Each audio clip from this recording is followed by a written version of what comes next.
ingon siya diri sa verse 23 nga, we preach Christ to Jews, stumbling block, and to Gentiles foolishness. Sa na-enjoy na kong life study ba, ana si Brother Lee, nagadaw mo ingon nga, ang Book of Corinth, kadil tra siya og problem sa iglesia. Pero makita din nato may so nga kanide nga book, kahatag din sa illustration sa atong Kristohanong kinabuhi. Sa Iglesianong kinabuhi. Until bisan pa man sa body of life. Amen. Murang ang ingon na so na dili na day siya kadil lang si Paul sa problems nganong ngadto siya sa church in Corinth. Kundi mapayuli nga mapahimuslan ang malangkugon sa tanan nga Kristo. Amen. Kaning gahom sa Dios ug kaalam sa Dios, mao ni ang nalangsa nga Kristo. Makita nato sa kamatay ni Kristo na crucifixion.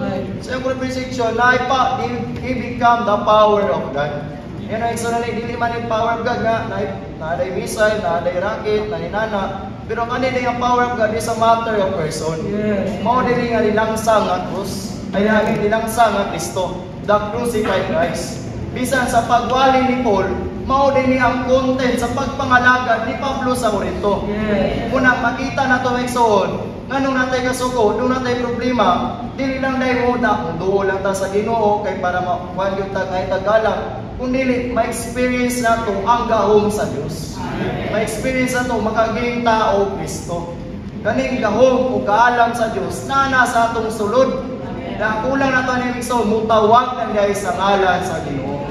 So, kaning crucified Christ, ma-experience na din kung mutawag ta sa ngalan sa Ginoo. Pero sa dili, kanina yung mga butanga, it is a matter of paying a price. Sa John 20, makita na John 20, matter of pay na siya sa chapter 1 to 20. Pero sa verse 21, kung sa'yo gingon ni Jesus, Pedro, naikugma ka man ako. Muna makita na ito may son, kanina ay kanimar, nga kaning mubayad ta o bili nga mutawag sa ngalan sa Ginoo. Ang masinati na to ang kamatayon ni Kristo o ang iyang kaalam ug gahom sa Dios.